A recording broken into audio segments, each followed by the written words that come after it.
I'm convinced that there is something life-changing to be found on the mountaintop. I don't know if it's the sense of being closer to God or further away from our anxieties. Maybe it's a combination of both. But the rush of the world down here kind of is gone. Now, I don't know if you are aware of where we're going to be retiring to, but it's on a mountaintop. And just walking around the property up there kind of is flushing of all the cares that we carry with us. It's hard to explain, but you can tell by living it. There's peace on the mountaintop. And that I find that I share with Peter, John, and James. Life in the valley is often filled with questions. Who among us doesn't occasionally ask why? Haven't we all come up short as we seek to understand the meaning of life or life's purpose?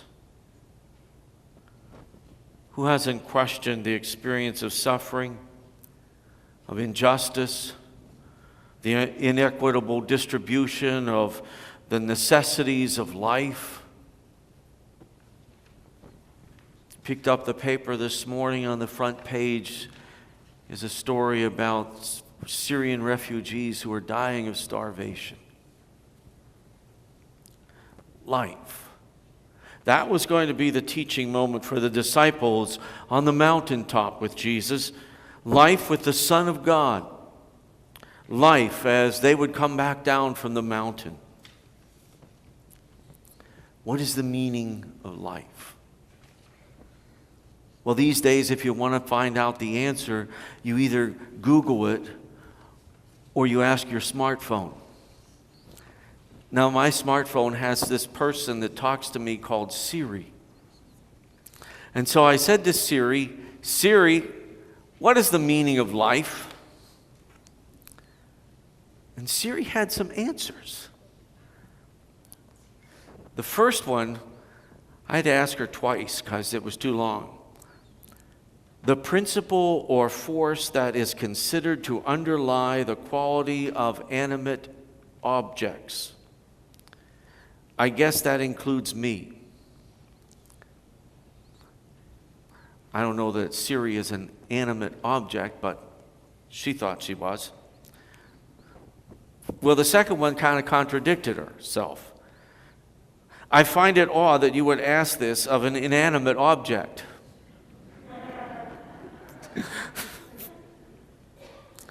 Third time she got it right. All evidence to date suggests it's chocolate. And then she went back into her computer mode. I don't know, but I think there's an app for it. And then lastly, she got philosophical. Try and be nice to people. Avoid eating fat. Read a good book every now and then. Get some walking in. And try to live together in peace and harmony with people of all creeds and nations. That's the meaning of life, according to Siri.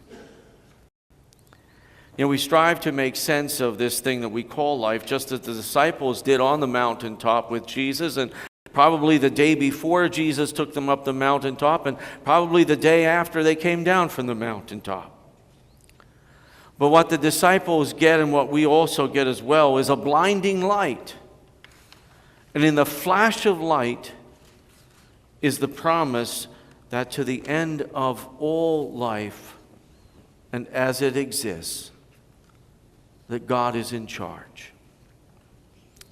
And if our future is made secure in Jesus Christ, God's beloved Son, then we are secure. Some people use crystals and meditation to transcend the harsh realities of this world. Others try yoga and meditation. Still, some mistakenly use drugs and alcohol to help them to escape a world that is filled with pain and suffering. But God allows his disciples and us to catch a glimpse of this vision through Jesus, Moses, and Elijah. And so they would not question what they had seen. They hear the voice. For just a moment, the tough layer of the outside of life is peeled back, and they see Jesus as the long-promised Messiah, the one sent from God to save them. So that as they walk back down the mountain, they walk back down with a very different reality, seeing the world differently now. They could not help but see the world with all of its pain and all of its suffering now through the brightness of Christ. And these God moments, when the curtain of the divine is opened up, and we experience this even as a glimpse, it can change the world for the rest of us who experience the mundane in the world. That's why it's so important that we are willing to share our faith and our God moments, because they will make a difference, not only for us, but for those around us as well. For you see, we worship Emmanuel, God with us. And even if we don't experience those momentarily mountaintop experiences ourselves, we know that God is near, down here in this messy world. And Jesus chose to suffer a rather cruel death than to escape to the mountaintop to be closer to God. And Jesus did that for us. That becomes our vision of hope and our definition of life and its meaning. Amen.